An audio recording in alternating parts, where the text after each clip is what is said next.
like that. And these products would become high-quality products that the United States, the consumers would then kind of want to. You're adding value through innovation, hard work, all that kind of stuff, slow and steady growth. That is going to disappear, and it's going to disappear. Productivity starts to fall. Capital is going to, like oxygen, seek out those elements that are going to be more productive. Finance capital becomes more productive. What is the difference between finance capital and industrial capitalism? Finance capital does not care about what you make. In fact, it doesn't even like kind of looking at that. You're simply profiting through the control over capital. And you've heard me say this throughout the course. What do the middle class have access to? What do I? I'm retiring next year with my wife. What do we have? We have access to the stock market. We have access to private property, right? Rental homes and whatnot. We have access to finance capitalism through those kinds of activities. That is what is rewarded now in terms of the capitalist economy. These are not going to be any benefit to the nation state. So in the 20th century, what you saw was progressivism and the New Deal and then the Great Society, and to a limited extent, even going into Richard Nixon, this idea that the state is going to have an active role in being able to do these kinds of things, to make better middle-class Americans, to create more stability economically. What you see, quite honestly, is the idea that the federal government is now going to enhance capital over individual laborers, et cetera. Right? So there's access to the marketplace, and it's the reason why it's so important going forward that you prioritize those things. Again, I'm not a financial planner, and you want to see a financial planner. But what they will tell you is that you've got to play in this game. Right? If you want to play professional football, you got to be able to score touchdowns. If you don't, well, I do this. Sorry, that's not the game. That's not the way in which you're going to be rewarded. So company X is down here is going to make something, a car, and if they sell for a profit, that profit is going to be taxed. By contrast, if you own something, you are going to make a profit on it. It's called capital gains. You are not going to be taxed at the same rate. In fact, it's quite low. Right? Meaning what? Meaning if you're going to have a pile of money that you want to invest, you want to invest it that's going to get the greatest return for your income. That's capitalism. Right? You're not going to be looking at something that is going to be taxed because of a property issue, because of ownership issues. What you want to do is you want to have capital focused on that. Right? So again, this is nothing new than what we saw in industrial capitalism. It's the same process. The difference here is that it changes from producerism, from making something to owning something. And once you own something, it becomes a lot easier to own more.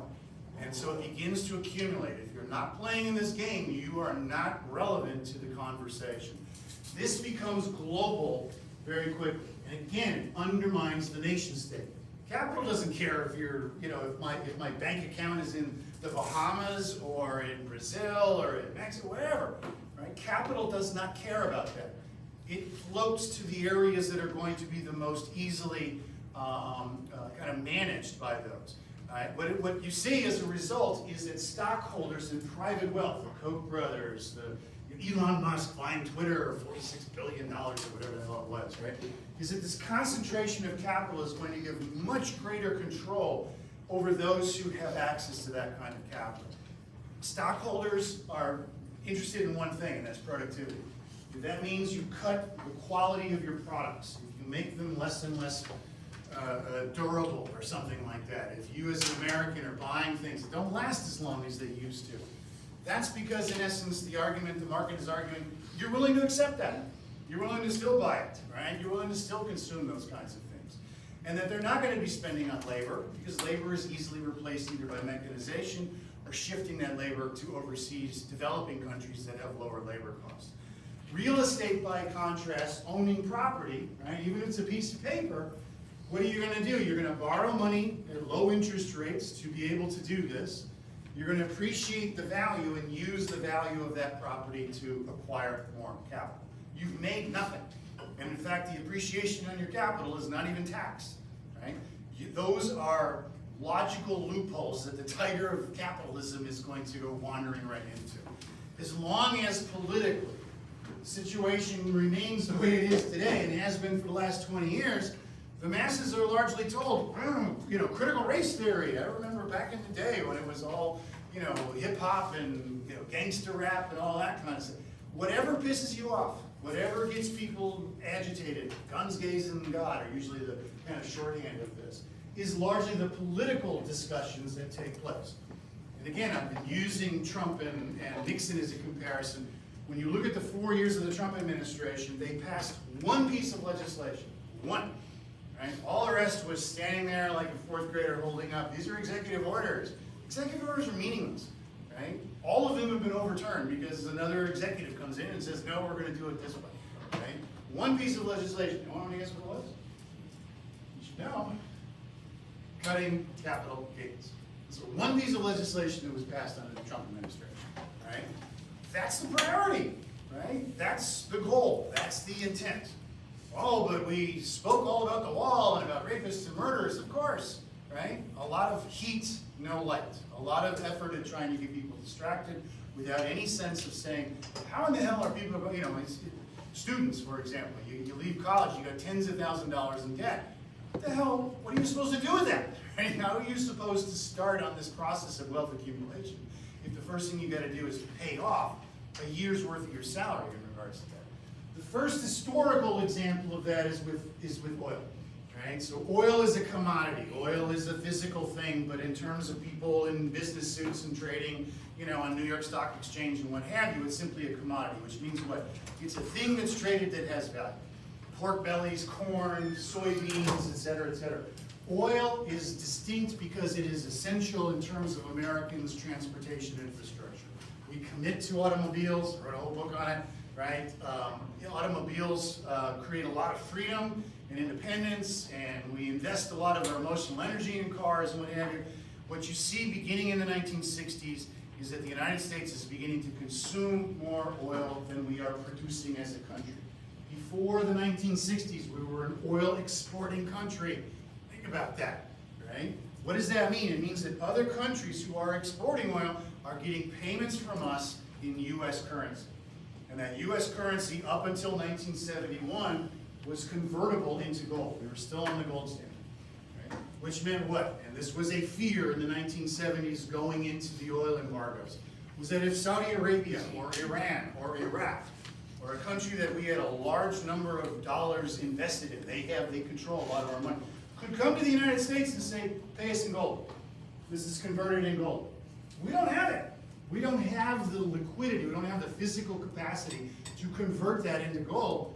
That means the United States bankrupts. That means a foreign country could bankrupt us in one fell swoop, had they wanted to do. It's called rollover, right? Richard Nixon takes the United States off the gold standard, which is ultimately a good thing, because ultimately money is not based on a little gold medal, a little piece of gold-colored metal, right? Money is about productivity. Money is about investment. Money is about using it for something. But what it does is to show the United States is no longer in under-financed capitalism, that the country, the United States of America, is no longer in control of its own economic destiny. That wasn't the case when we were making steel and pumping oil in Texas and what have you, building cars in Michigan. Right? So it's changed the way in which our economic system works, and it's changed the way in which we relate to the American economic system. The question becomes, can we maintain control over this, right? And so gas prices have gone up. I started driving in 1977. Gas was 62 cents. I think no, it was less than that. It was like 48 cents. There were 2 oil embargoes, 48 cents for a gallon of gas. It went up to $1.25. Again, you hear that today and you're like, oh, that's nothing. That's 3 times what it once was. Right? Currently, we've gone from $3.25 2 years ago to about $4 a gallon, which is not great, but it's a 30% increase. Imagine going from $3 to $10 a gallon. That kind of punch, and you couldn't sell it at any price because it wasn't available. That kind of punch to the American economic system is going to hit us in our perceptions of our own independence. Are we in control of our own destiny? Who has the right, who has the ability to turn on and off this spigot, right? And the question always, the American dream is dead. I love this image because in essence, oil producing and exporting countries, that's what OPEC stands for, right?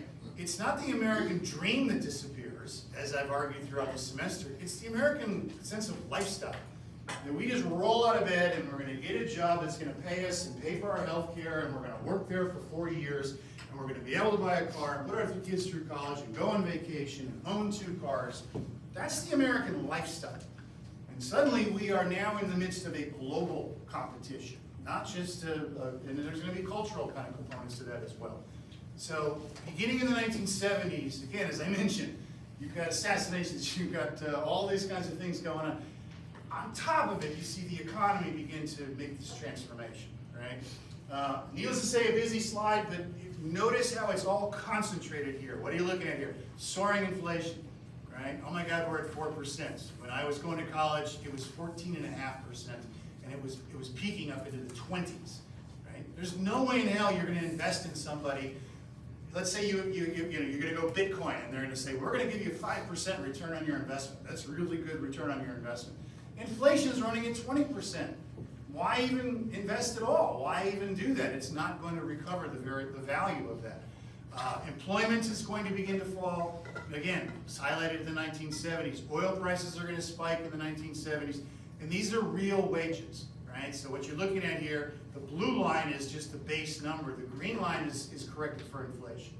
And what you see is in the 1970s, all of these indicators are saying, in essence, welcome to global finance capitalism. Welcome to a new kind of game.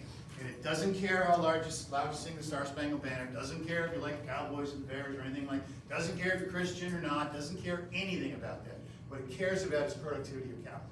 And it is shifting. There's a major transformation that's going on. What this means is that the American public is now competing against itself. Now, we always, in a limited sense, Chrysler and Ford and GM competed against each other, and Texaco and United U.S. whatever. There's always been competition, but populations within the United States are requiring different economic solutions. If you're in the manufacturing industries, and suddenly you can get very inexpensive German and Japanese and whatever kind of products, you want to see tariffs. You want to see protections raised. If you're a farmer who is borrowing money to pay for fuel, and most fertilizers come from a petroleum-based product as well, so that price goes up, and you have land that's being taxed, you want to have access to foreign markets. That's one of our greatest exports. You don't want to see tariffs, because if there are tariffs, they're going to slap them on the one thing that we are exporting, and that's food. Internally, the United States is now starting to separate and begin to differentiate between the types of economic policies you're going to see, right? The stalled economy then is just going to sharpen these cultural differences that were laid bare in the 1960s. Not everyone is a white, cis male. Not everyone is such and such. Not everyone believes and behaves in a certain way. And in particular, white working class men are going to see the advantage of being white working class men disappear, right? Legally, culturally, they don't see themselves on TV, they don't hear themselves on the radio, right? And you're going to get a political backlash against, quote unquote, this special treatment. Right? I always like, the Ku Klux Klan. These are for Vietnamese in Seadrift, 1979. This story that is familiar to most Texans who are living here. So you have a lot of political refugees from Vietnam as a result of the war, and a lot of them settle in and around Houston and Galveston. And they're fishermen, right? And they are out and fish just like everybody else. Well, because of the polluted waters, not because of the fishermen, you're going to see decreased catches. It immediately turns into a racial argument. It immediately turns into those people. Why? Because that's an easy way to channel that frustration. So, Lincoln talked about the better angels of our nature, fighting against that. That's the element that you deal with in the United States. Most politicians are going to take advantage of that, right? Lincoln is noteworthy in saying, no, we got to fight that. We got to lean into the better people that we are, not the easy answers. The 70s are an interesting period because what you see is the effects of the 1960s. As I mentioned when I was talking about the modern civil rights movement, right? Is that you start to see people, and particularly women, gaining access to positions of economic upward mobility. The biggest one, the shocker, I think, for most people, did you know that most women could not get a credit card up until 1974? You couldn't, because it wasn't secured by a man's name, right? Just think about that. You don't have access to a credit card, or unless dad or your husband or whatever is willing to sign for it. You can see these numbers begin to increase in terms of the workplace. One of the elements that's going to kind of hold back for a while is the military. Why is the military so important? Not only is it serving the country, but the GI Bill. So part of serving the military means that in compensation, the United States is going to help pay for education, home ownership, health care benefits. And it's a career opportunity. That career opportunity was still kind of stifled as a result of keeping women out of combat positions, which the military itself kind of uses as a form of promotion. So this era is one where women are increasingly a part of the workplace. What comes with that is wealth and independence, and what comes with that is a competition. Suddenly, white, native-born men are not just the only ones with their names in for the jobs or for the promotion. The same thing is true when you look at the ways in which women have economic validity, or I should say agency, within the marriage. Up until no-fault divorce, the only way you could legally get a divorce is to prove either infidelity or kind of marital cruelty, physical violence or whatnot, to demonstrate that in a civil court. If not, the man could leave the relationship and say, in essence, I'm keeping everything. A woman who had been married for 30 years, but the Betty Friedan's of the world out there, too bad for them.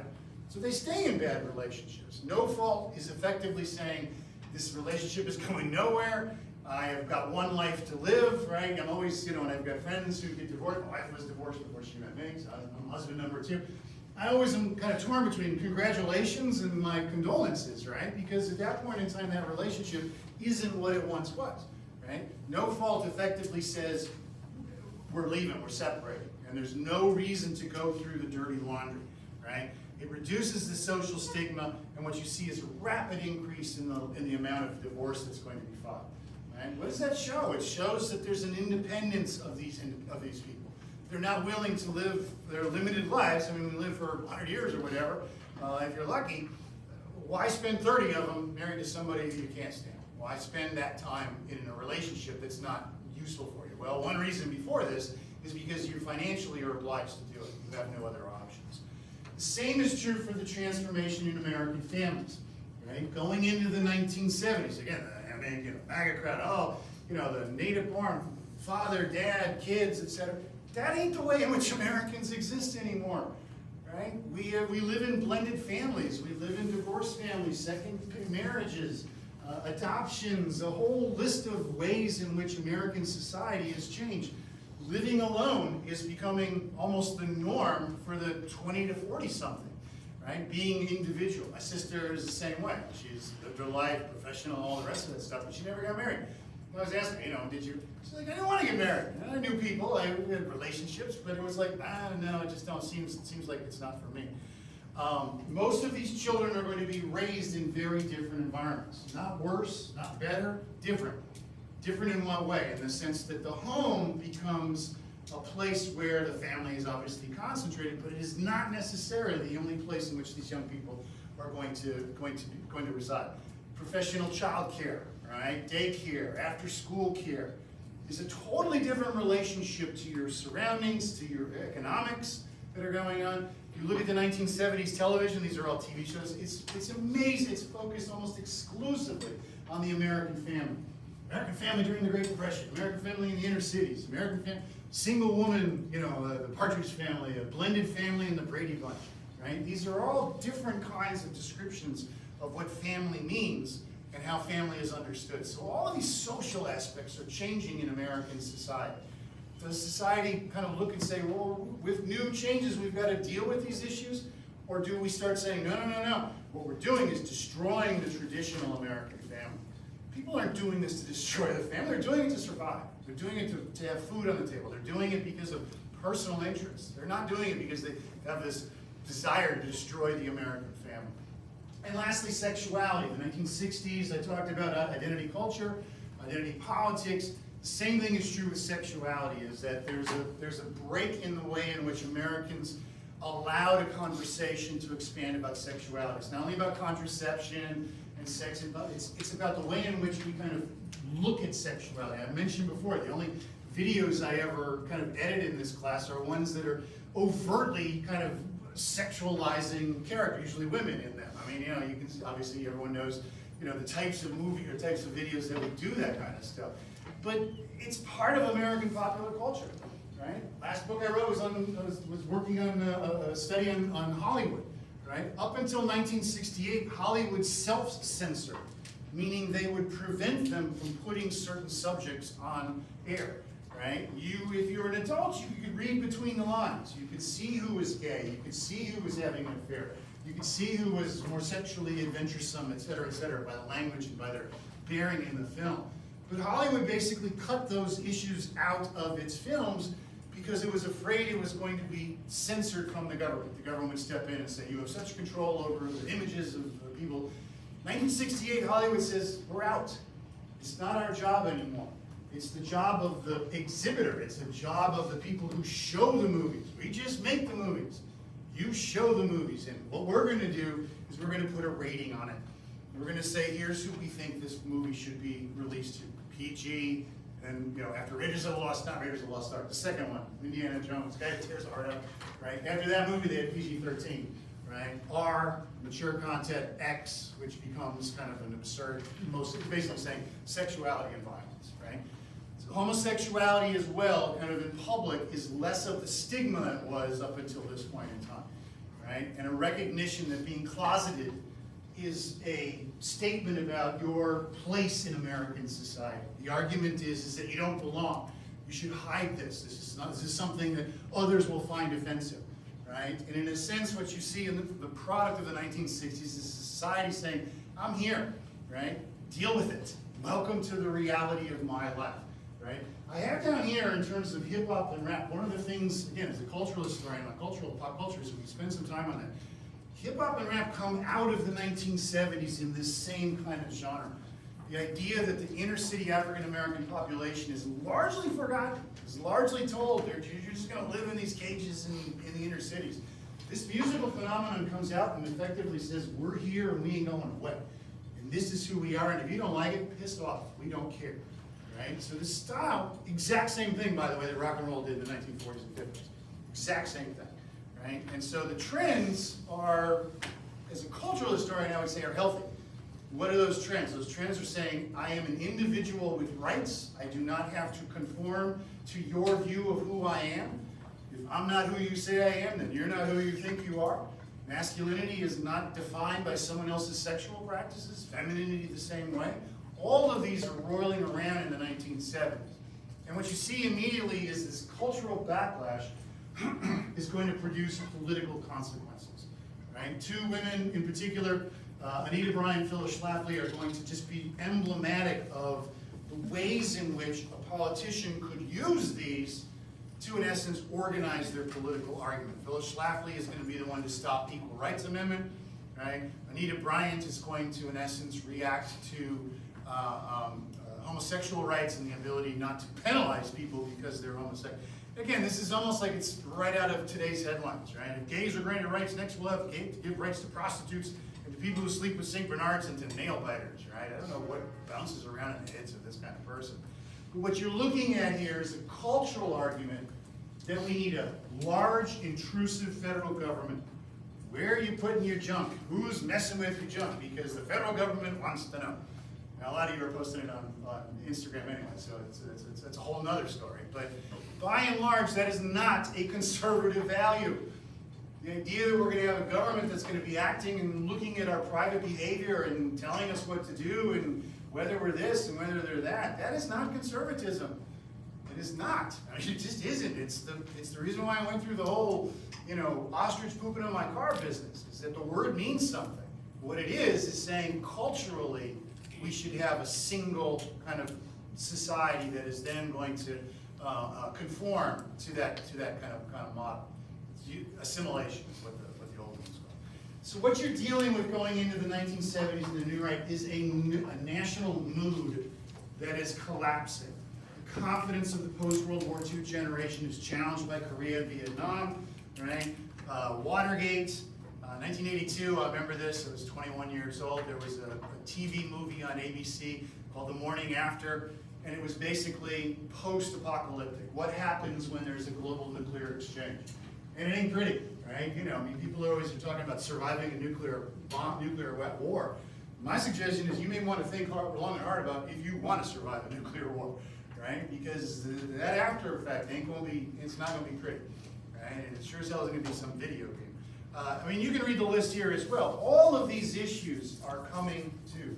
All of these issues that are driven by anxiety, despair, loss of hope, et cetera, very similar to what we saw in the Great Depression. The difference with the Great Depression is that the economy was industrial capitalist. You could fix that. The economy here is switching horses in midstream. So all of this is sort of rolling around, and it creates what is referred to as a French term, malaise, depression, cynicism, middle-class malaise. Right? These were true in the 1970s, and they are also true today. Do you know that Americans work harder than any other people on the planet? We spend more hours at work than any other society on the face of planet Earth. Right? I was mentioning this, so people kind of go, what? Right? In Europe, every worker is guaranteed 4 weeks of paid vacation. Right? How is that possible? Because they get less money. Right? They don't get the same kind of individual salaries and whatnot. They pay taxes to do this. But they also spend the month of August fishing or hanging out with their kids or sleeping or doing whatever the hell they want to do. Right? Those are the cost benefits. Do you want to socially be able to provide that? In America, we're much more individualistic. Right? I'm not going to pay for your vacation. I want my money. We borrow more than any other society on the face of the earth. Meaning what? To provide the American lifestyle, not the American dream, the American lifestyle. I want these clothes. I want this car. I want this phone, et cetera, et cetera. We are borrowing, we are mortgaging ourselves to continue this process. Right? And again, there's no easy answer. There's no, well, we're being manipulated or what have you. That's an easy answer. It's an incorrect one, right? There's complicated here.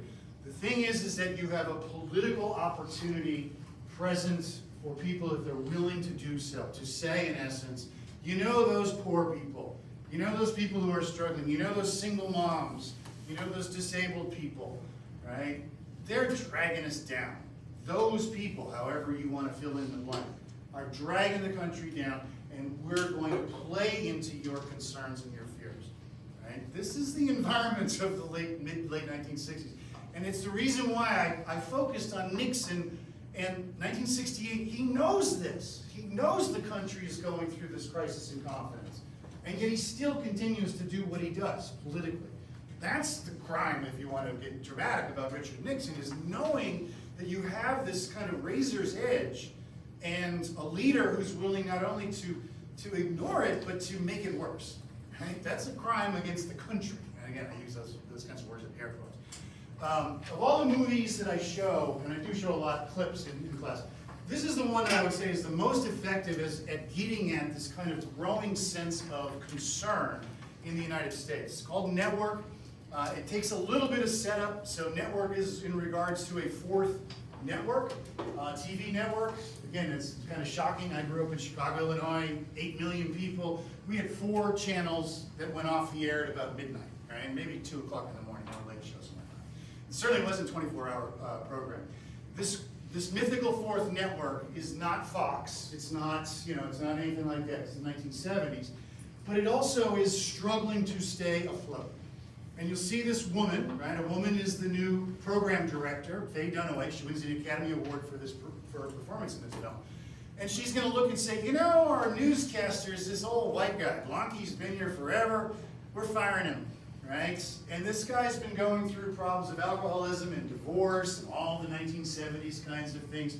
And he goes in on the national broadcast on a Friday, and he goes, well, I just found out that I was fired, and I won't be here. My last broadcast is going to be on Monday. But be sure and tune in, because I'm going to bring a revolver and blow my brains out on live TV, right?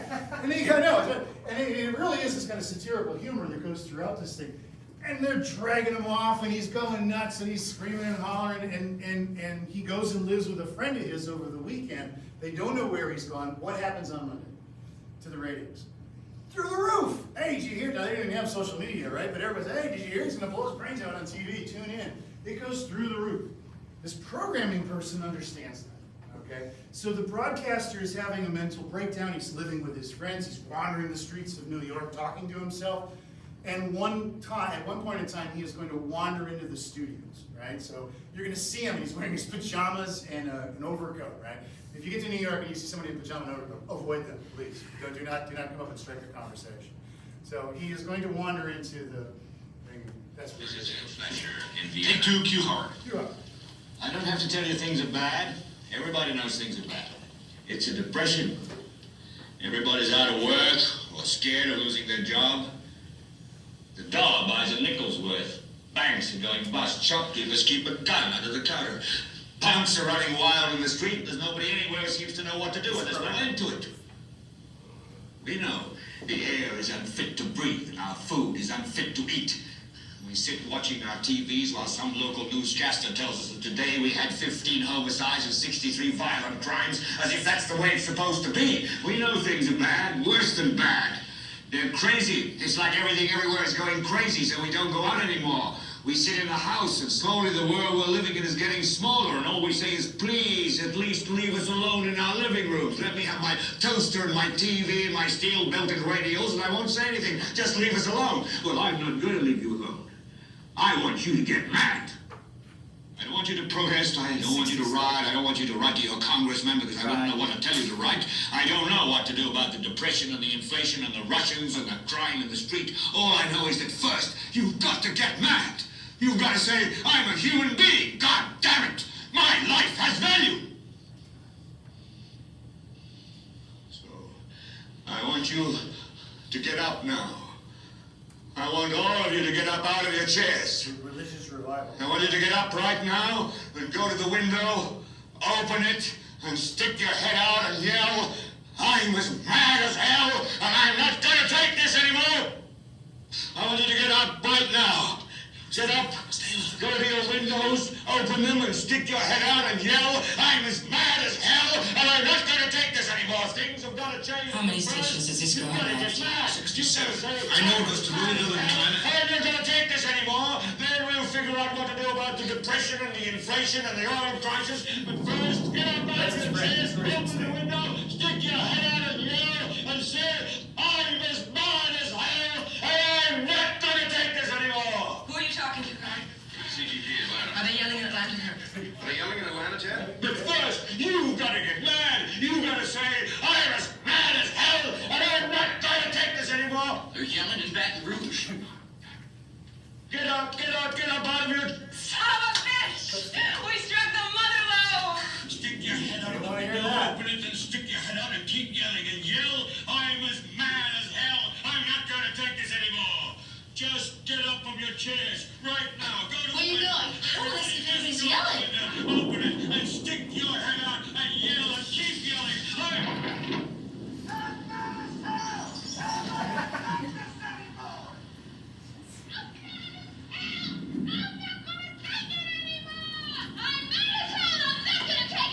Sounds like finals week around here, actually. Very similar to what you hear next week.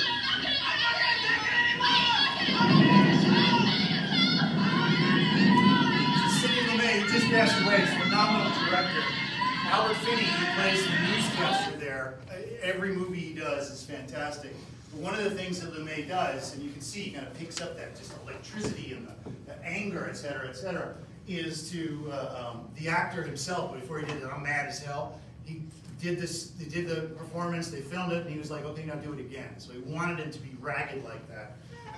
What's going on here is they're tapping into what is a legitimate response. That point when he gets to, I'm a human being, goddamn, my life has value, gets goosebumps in my arm every time I hear this, every semester I play this. Why? Because it's true. Patty Chayefsky, who writes this screenplay, also wins an Academy Award for original screenplay. He's going to be tapping into this idea that people are frustrated by not being seen as human beings, as being consumers and this and that demographics.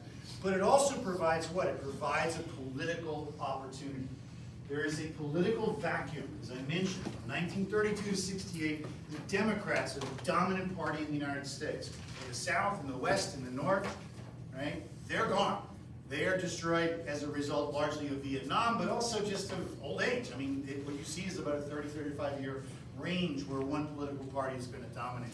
The Republicans are kind of led by a moderate section, very much like Richard Nixon, focusing on the Cold War. Again, no deficits, right? This is a Republican Party that in those days didn't like running deficits. They're going to be drawn under as a result of Watergate. So Nixon's going to take that contingency down with him. What you've got is a political vacuum. And that political vacuum, like any vacuum, is going to be filled by those who are going to look and see, here is another way in which to frame these debates. Not as these kind of organic liberals or organic conservatives, but this new political alignment. And you see examples of that throughout the 1970s. History is very good at 20/20 hindsight. We can look back and we can see what's going on, kind of see in clarity what's happening. 3 examples of that, right, that I want to kind of go through really quickly. Again, the slides are busy because it's political history, and political history tends to be wordy. But don't get intimidated by that. The PowerPoints are available. Understand the concepts that I'm getting at. First and foremost, organic conservatism. Barry Goldwater. He is a senator from Arizona. He is going to run for president in 1964, and he is going to get the nomination of the Republican Party. He is going to say, in essence, if you are a conservative, a real conservative, remember what that means. It doesn't mean school prayer. It doesn't mean I'm going to look in your privates and see what sex you have. If you're a real conservative, you are against the New Deal. You're against the Great Society. You're against empowering the federal government to do anything. Right? To treat communism as an inherent evil against the United States, and to reject these ideas of sort of using New Deal progressive ideals of kind of the federal government having a positive role in society. He is equally acerbic against his own party. Right? Richard Nixon, for example, is much too liberal as far as Barry Goldwater is concerned. His comments about the Cold War and the Soviet Union in particular are going to make people uneasy. He's going to talk about a winnable nuclear war, right? And you don't want to hear anybody, we can win this damn thing. Only 50 million dead, tops, right? Make them nervous. Ronald Reagan, as the governor of California, he's going to step in. At this time, he wasn't governor yet, but he's going to step in and back Barry Goldwater and sort of make a political name for himself. So out of this comes the Reagan presidency, as we're going to see. Goldwater has no interest whatsoever in cultural conservatism. He does not believe that there's a role for religion or sexual values or any of that stuff, whether race, whatever. Right? This has no place in American national politics. Right? This is in 1964, so something is brewing in terms of a response. Same thing is true in the 1970s. The state of California passes a really stupid law, which says, in essence, that we're going to continue to raise property taxes because the one thing that the middle class can do is own a home is going to rapidly increase in value in the 1970s.